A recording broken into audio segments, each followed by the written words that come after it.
My personal mission, not only in life, but here today, is simply to empower you, to empower others to be happy.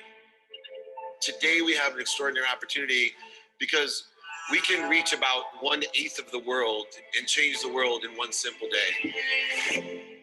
If I can empower you, or at least 1,000 of you today, in order to empower another 1,000 people, to empower another 1,000 people to be happy, 1,000 times 1,000 times 1,000 is 1 billion people, about 1/8 of this universe. 1/8 of the world can be empowered to be happy. There's nothing more important in life than to be happy. And I'm going to teach through my journey lessons of happiness. It's really simple, of how to make a lot of money, help a lot of people, and have a lot of fun. My definition of happiness is really simple. It's the enjoyment of the consistent, everyday, persistent, without quit pursuit of your potential. And there's one thing that I know. Happy people don't have disease. They don't destroy, right? They don't have to be, they're amazing. Happy people don't do bad things. Number one, you have to be happy to give it to other people. And if you're not feeling happy, then go ask for help. Ask for help. Ask somebody, can you please help me? This is what I need to be happy. But today I came with expectation to like feel that energy today, because I just was like, if I could just get here and listen to your story today, that would inspire me. And I just really want to say thank you. That's why I came back, because it was just to come back at least and say thank you. You might not have been where I'm at right now, but your story still inspired me regardless. All of you live in the world of more than enough, with me and through me. And so all of us can live with gratitude, empathy, accountability, and effective communication. If all of us can consistently, every day, persistently, without quit, enjoy the pursuit of that blessing, that potential, that truth,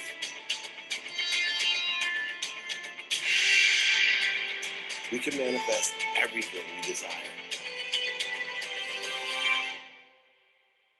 And if I can empower you to be happy, to empower others to be happy, that's what makes me happy. Thank you very much. Thank you so much, Jake. Thank you so much, everyone, for being here. I appreciate it. One of my favorite topics is passion, purpose, and profitability, and the blend of those worlds and those currencies. You see, there's two currencies in the world. One is money. Money is an object of energy that we put into the flow to get what we want. And then there's the currency of faith. Faith is the ultimate GPS. Faith is like a GPS that when we miss an exit or have a flat tire, or end up at the donut shop when we're supposed to be somewhere else, it's going to reroute us to our destination.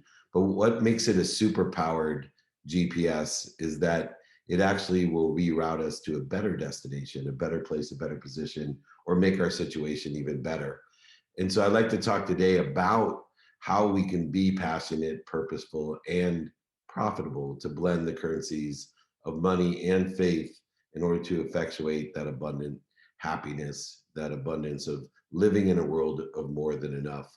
I grew up in a world of not enough. I had a single mom, 6 kids. She worked 2 jobs, packed my dinner in a paper bag, filled up turnstiles at the convenience stores with greeting cards just so we had enough money to eat. And I lived in a world of why me, a world of not enough of anything for anyone. And I was a victim. Through that, I learned many lessons, especially about struggle and about pain. But I learned those lessons of gratitude and forgiveness and accountability and inspiration in order to enjoy the consistent, persistent pursuit of my potential. And my vision, my passion, my purpose was to buy my mom a house and a car. You see, I had an extraordinary mom. All my siblings went to the Ivy Leagues. My mom empowered us to make a lot of money, to help a lot of people, and have a lot of fun with our lives. And she believed the way to get there was through education. She believed the fetus wasn't fully developed till after graduate school. She believed that you were either a doctor, a lawyer, or a failure. She believed that you could never take away education, and education was the only way to get there. I was blessed with my mom to show me not only gratitude, forgiveness, accountability, and inspiration, but to show me her work ethic. My mom was a third-degree black belt in the martial arts. Unfortunately, it was in the martial art of Jewish guilt. And so I was driven to please my mom in a variety of different ways, but I wanted to buy her a house and a car so badly that that was my passion and my purpose. And at a young age, little did I know that I was training myself to understand how to be clear, balanced, and focused in what I want, how to live in a world of utilizing the law of gravity to be happy where I'm at, utilizing the law of Goya to get off my ass, and then eventually to understand the power of manifestation, the power of the law of attraction, and how the law of gravity, the law of Goya, and the law of attraction all blend together in this faithful journey to end up in a better place, a better situation than I ever believed in. To understand that pain was just an indicator, not a stop sign, that the struggles, the setbacks, the failures, the mistakes that I would have were simply turn signals, not stop signs, turning me into that better place, the better position, in a better situation, as long as I lived with gratitude, forgiveness, accountability, and inspiration.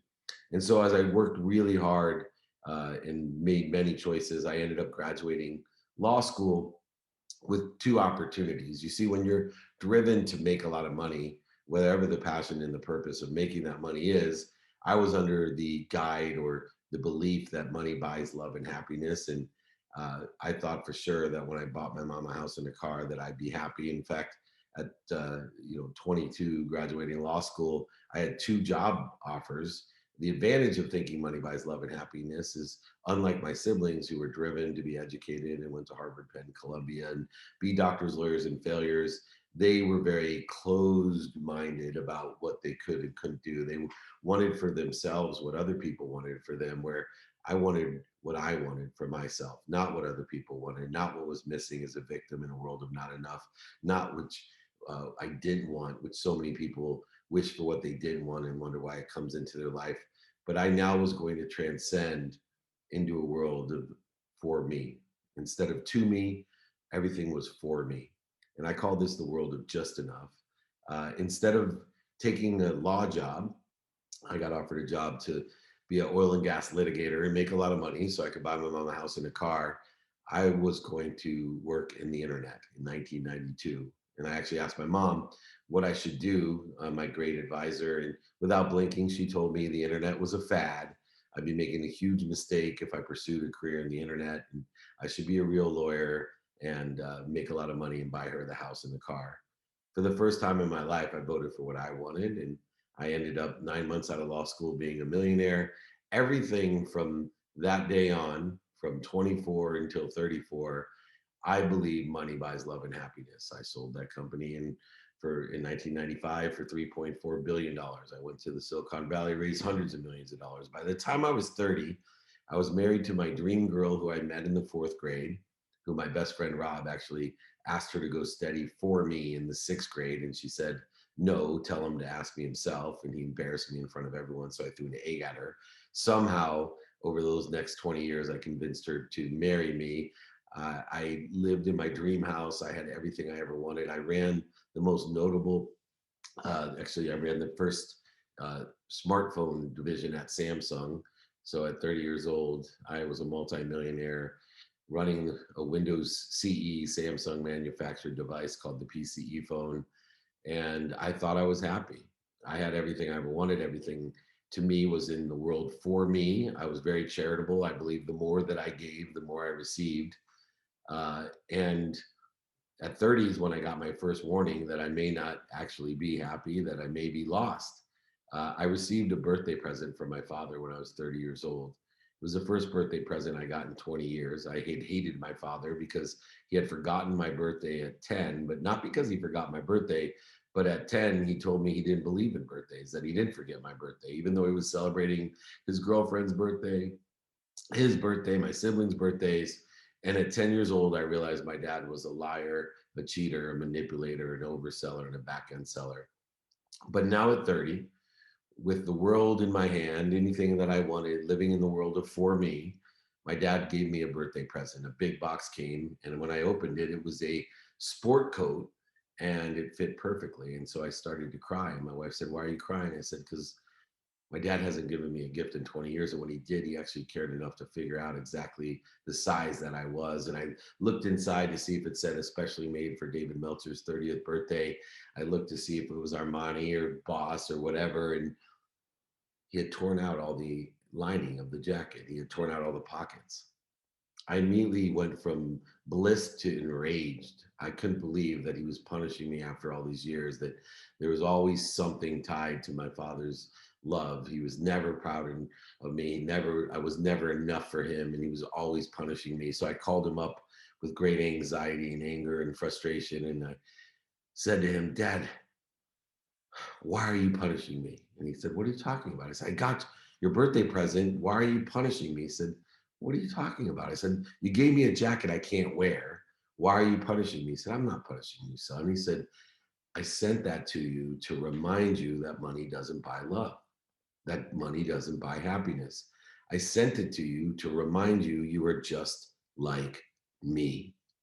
And I want you to realize and hang that jacket in your closet to remind you that you cannot take anything when you're gone. I don't want you to be the richest man in the cemetery. I don't want you to make the same mistakes that I've made." I wish at that time at 30, I would have listened to him. But of course, it's not what we say, it's what people hear. And I wasn't ready to hear what he was saying. I told him I hated him. I told him he was a liar, a cheater, a manipulator, an overseller, a back end seller, and I was nothing like him, nor did I want to be anything like him. And I hung up on him. 6 years later, I was running the most notable sports agency in the world. I had left Samsung, a multimillionaire. I was now running Lee Steinberg Sports and Entertainment, the most notable sports agency in the world. I had not only been a multimillionaire, but I now had access to everything and everyone, all the greatest celebrities, athletes, entertainers, billionaires, millionaires, entrepreneurs, every great event from the Super Bowl, the Pro Bowl, the Masters, Kentucky Derby, the Breeders' Cup, the ESPYs, the Emmys, the Oscars, the Grammys. I had everything I ever dreamed of, except for I was definitely not happy. I had surrounded myself with the wrong people and the wrong ideas. I was taking my best friend, Rob, the guy who asked my wife to go steady with me in the sixth grade. Uh, and I was taking him golfing. I wanted to surprise him and tell him I'd take him to the Masters and that we would go to all the great parties. We'd be with all the great billionaires, millionaires, celebrities, athletes, entertainers. He would get carte blanche and VIP to the greatest sporting event of all time, the one like none other. And so I invited him to come to the Masters with me, and he immediately said, "Not a chance." I said, "Rob, what are you talking about? You love golf.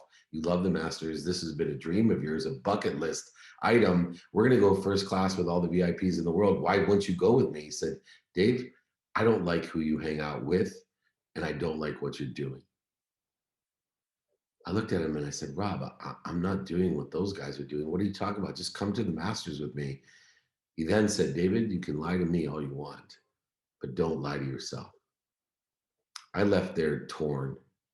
It was the first time that somebody hadn't given me yes for an answer. I had lived the last decade as a multimillionaire, believing I was Midas, believing I was happy, believing that the world for me was so much better than the world to me. I was no longer a victim, but been buying things I don't need. And if I wasn't happy, I'd buy more things I didn't need. If I wasn't happy, I'd buy different things I didn't need. If I wasn't happy, I'd buy things to impress people. Even worse, if I wasn't happy, I'd buy things to impress people I didn't even like. The world of for me, buying things and giving things with conditions and judgments tied to them. I always thought that the more I give, the more I would receive. I didn't realize that when you have that perspective, that it was a trade and negotiation, it was a scarce world, just like the world of not enough. The world of just enough for me was equally as scarce. It was just more obsequious in its nature of scarcity. 2 weeks later, my life would change forever. I'd start to understand passion and purpose and how it blended with profitability, how the currency of money and the currency of faith blend together to create purpose and fulfillment in our lives. 2 weeks later, I'd asked my wife if I could go to the Awards with one of my client friends, Little John. He's a rapper. My wife told me she didn't think it was a good idea. She felt as if I wasn't paying attention to my work, that I wasn't paying attention to my family, and most importantly, I was partying way too much and I wasn't paying attention to my health. At that time, I lied to her and told her I had a business meeting. I changed clothes in the car and I ended up going to the Grammy Awards. I came home at 5:30 in the morning, uh, in a complete wasted state of mind, and there she was, my wife, waiting for me, ready to change my life forever. She told me she wasn't happy. Once again, somebody was not giving me yes as an answer. I'd spent 10 years with people giving me yes as an answer. In fact, there's a great book saying, don't take yes for an answer. And as I looked at her, I wish I was ready to hear that she wasn't happy. She told me she wasn't happy and she was going to leave me. In fact, she told me that if I didn't take stock in who I was and what I wanted to become, that she felt not only that she would have to leave, but I would end up dead. I wish at that time I would have been ready to hear, just like what my father said when I was 30, just like my friend Rob had said a couple weeks earlier, and now her. I wish I was ready for it, but instead, once again, I went below the line in blame, shame, and justification. Told her, how dare she speak to me that way? Who did she think she was? Look around you. Who provided you all of these things? How dare you not be happy? You have everything we ever dreamed of, and I provided it to you. The world of me has been enough for me, and it should be enough for you. But it wasn't. I went to bed that night so mad, and I woke up even madder, just thinking, how can I steal her joy? How can I steal her happiness? If money bought happiness, if money bought love, I was going to take it from her.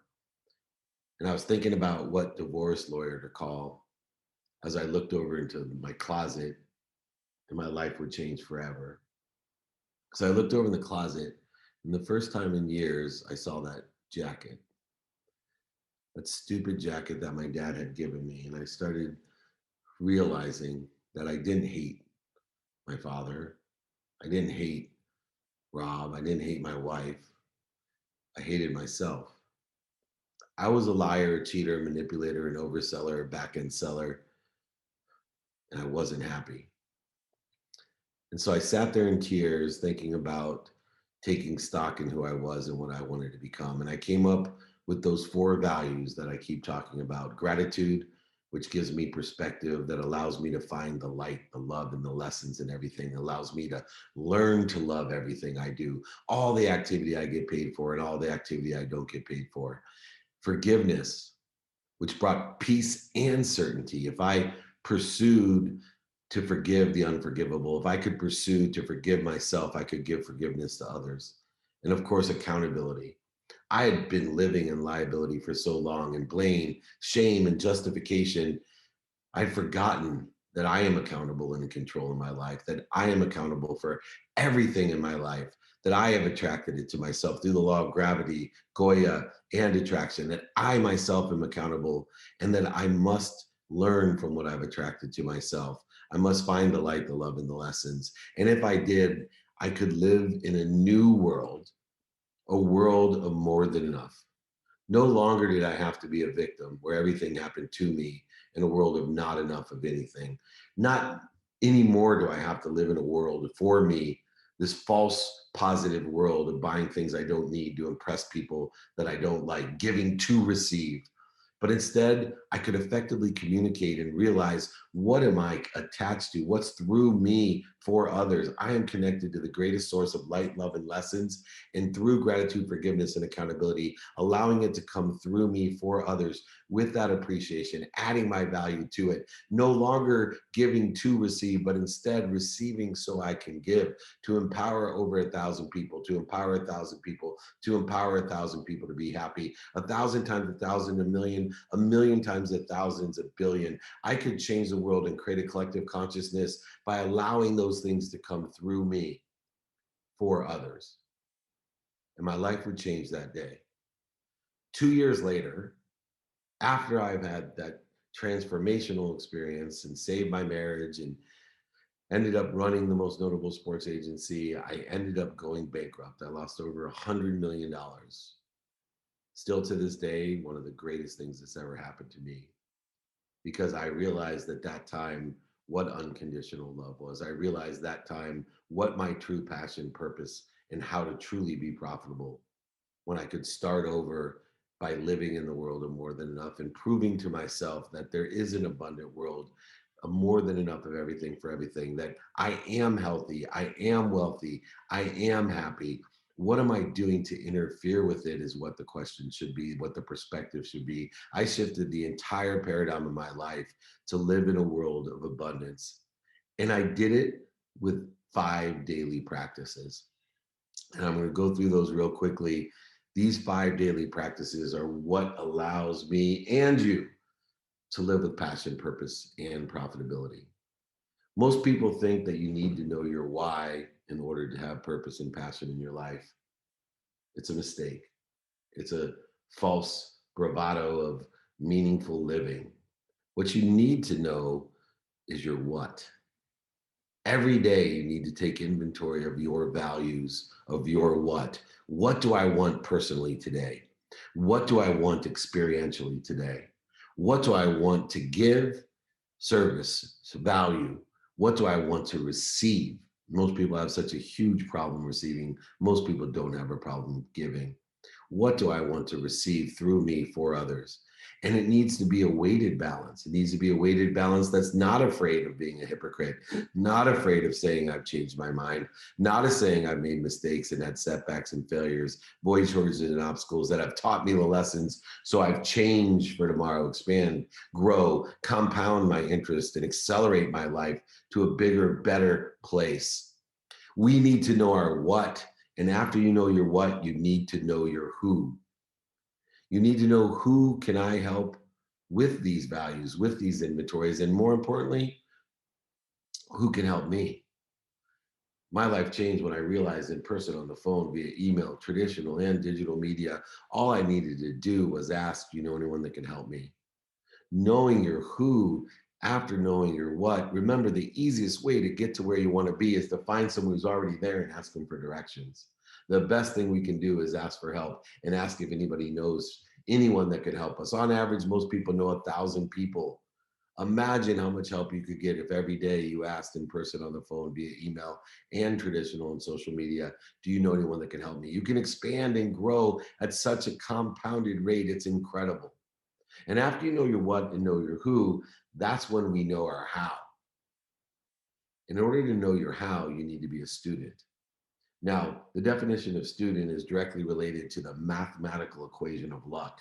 You see, what you pay attention to and what you give your intention to, what you think, say, do, believe, even understanding your unconscious competencies, your personality traits, your characteristics, your obsessions and addictions. If you can add your attention plus intention, it equals the coincidences in your life. That's right, a mathematical equation in your life to manifest whatever you desire so that other people believe you're lucky when you're in complete control of being a student of your life, of studying, being more interested than interesting, by paying attention and giving intention to what you want, not what you don't want, not what's missing, and definitely not what other people want for you, but what you want in your life. If you know your what, your who, and your how, by being a student of your time, the activity you have planned, the activity you don't have planned, and even your sleep.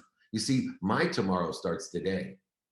I start my days at 9 p.m. I don't wake up at 9 p.m. I actually have an unwinding routine that allows my body, mind, and soul to recover, to put itself in the position to draw down on, to download all subconscious and unconscious thoughts that will allow me to plateau and grow tomorrow when I wake up, instead of living the myth of Sisyphus like Camus' The Stranger, where you push a boulder to the top of the hill just to have it roll down to the bottom and start over every single day, feeling stuck, discouraged, and unhappy, but instead allowing myself to plateau and grow to a higher self, an expanded self, a greater awareness, to my better self, to create a baseline to know when I'm not at my higher self and my higher power of thinking.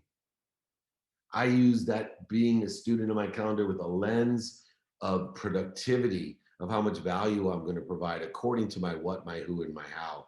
I use a lens of accessibility, of how accessible am I others to be of service and to ask for help and to access what I want to receive. And then finally, of course, the lens of gratitude, this powerful lens that allows us to say, thank you for everything, that allows pain to be an indicator, not a stop sign, to push us in a better place, a better position. The lens of gratitude allows us to learn to love everything that we do. You see, there's love in everything. Some things we're more acclimated and attuned to loving in an unconscious level easily, but other things takes a little bit of work. My superpower is the lenses of productivity, accessibility, and gratitude that allow me to learn to love all the activity in my life, planned, unplanned, and sleep, paid and unpaid, all the activities that I have with the man-made construct of 24 hours to be the most efficient, effective, and statistically successful, happy person in my life. And after I know my what, I know my who, and I know my how, now I know my now. You see, the greatest statistic that I know is not 99% of all statistics are made up. I used to think it was. It's not 100% of all short putts in golf don't go in. I used to think that to be the most powerful. But now the most powerful of all statistics is 100% of the things you do now get done. And the difference between passionate, purposeful, and profitable people and everyone else is they get stuff done. And in order to get stuff done, you got to know your now. You have to be able to prioritize according to your what, your who, and your how, your now, by what's most important first, not what's most urgent. I use the Eisenhower matrix of importance versus urgency to determine, according to my what, my who, and my how, what I should be doing now, and I get it done now. If I can't get it done, it goes back into a repository like my calendar or a list or a folder in order to effectuate analyzing and viewing it and studying it later to determine what's most important. And to finish up, if you know your what, you know your who, you know your how, and your now, you then can apply your why. Now you can apply your why. And we apply our why by understanding what we're afraid of. That's right. You apply your why by knowing that you're happy, healthy, wealthy, and worthy. You apply your why by clearing away the interference between you and what you already are. What walks with you, what walks within you. You see, don't get nervous and fearful and anxious and frustrated and worry when you see the mountain in front of you, because that which made the mountain is inside of you and beside you. You have to apply your why by understanding the triggers of what causes that interference, that fear. And we have to, number one, identify those triggers. For me, it's the need to be right. Gosh, I wish I had all the time, money, and emotional value that I wasted trying to be right, or the need to be offended. Boy, I wish the world could be, fed as easy as it is fed offense, right? Why is it that so many people are offended in judgment and conditions upon my experience? The need to be separate, the need to be inferior, superior, anxious, frustrated, angry, worried. Worried's just wishing for what you don't want. The need to be resentful and guilty. All of these needs are triggers to the ego-based consciousness, the primal fears that we had, the need to fight, to feed, to flee, and the other F word that Gary Vee uses so often. You know what happens when we are in primal fear? All the blood leaves our brain. And most of the time, we're trying to make the most critical decisions that are tied to our emotions without any blood in our brains. We're trying to utilize our higher power of thinking with no blood in our brain. You see, the blood has left our brain to enter our body so we can fight, so we can feed ourselves, so we can run away or do the other F word. What we need to do is, when we are aware to apply our why of a trigger, we simply need to be ferocious Buddhas. We need to stop. We need to stop and breathe and put ourselves back to center. Remember that baseline of the plateau and grow, where I started my day after I meditated to transcend the download from the day before into the pragmatic world, to blend the currency of money and the currency of faith, to live in a blended world between the two universes of the ethereal and the realistic and pragmatic, to allow ourselves to be passionate and purposeful, but yet profitable, so that we can have more in our lives. You see, money doesn't buy love or happiness, but it allows you to shop. And if you shop for the right things, you'll be happy. And if you shop for the things you don't need to impress people you don't like, you'll be empty. You'll be sad. You'll be lonely. You'll be separate, angry, frustrated, worried, guilty, resentful. But if you can learn to be aware, to apply the why to the what, the who, the how, and the now, if you can be aware of what those triggers are, and in order to be a ferocious Buddha, simply stop. Don't resist it. Don't accelerate yourself in the wrong direction. Just simply stop and breathe through your nose, out through your mouth. Find your higher self by getting to center, realizing that baseline for the day, that higher self, the higher power of thinking. Breathe and then roll in the right trajectory. You see, when you're in ego-based consciousness, your mind, your body, and soul are on fire. And everybody knows when you're on fire, you got to stop, drop, and roll. In order to live a passionate, purposeful, and profitable life, you need to know your values. Utilize gratitude, the most powerful thing of all. Say thank you before you go to bed and when you wake up. Make it a habit of yours by saying it every day for 30 straight days. I guarantee it'll change your life.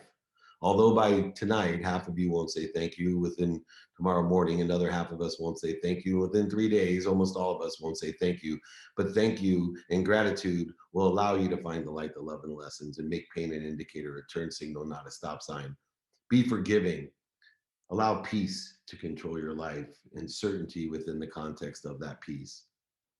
Be accountable, not liable. Ask yourself, what did I do to attract this to myself, and what am I supposed to learn from it?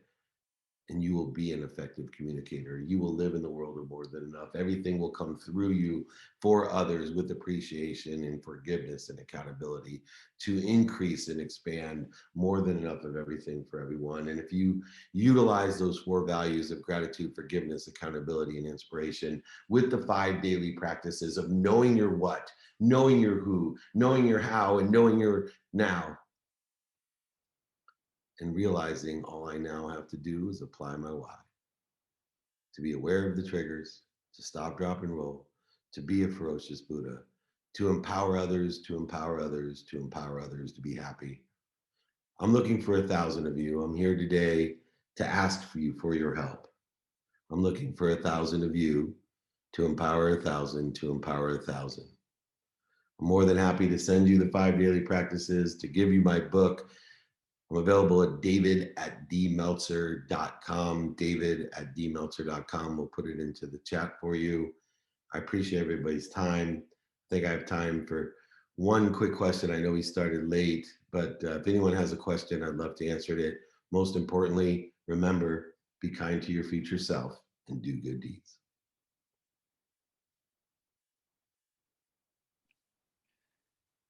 Thank you so much, David.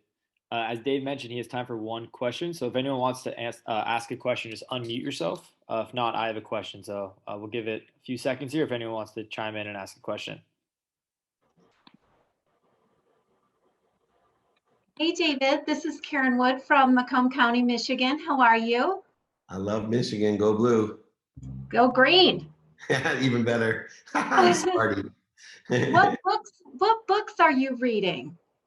Great question, and it's a good one to end on. So number one, I read Think and Grow Rich every day by Napoleon Hill. I think it's a perfect blend between the currencies of money and faith.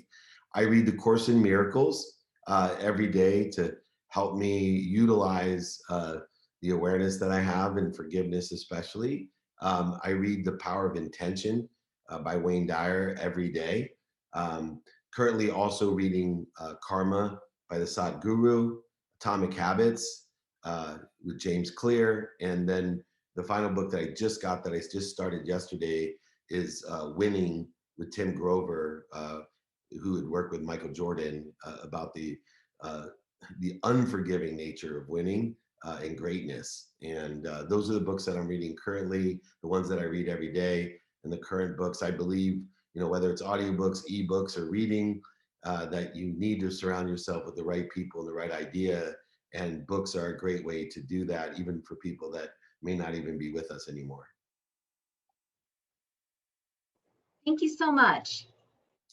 Thank you. I wish I had more time. I appreciate everyone, Davin, Chris, Jake, and everyone else that's here. Please reach out to me, david@dmeltzer.com. I'm happy to give you the 5 daily practices, my book, ebook, audiobook, or sign a book and send it to you. I'll pay for shipping, no problem. david@dmeltzer.com. Please reach out to me. Well done, David. Thank you.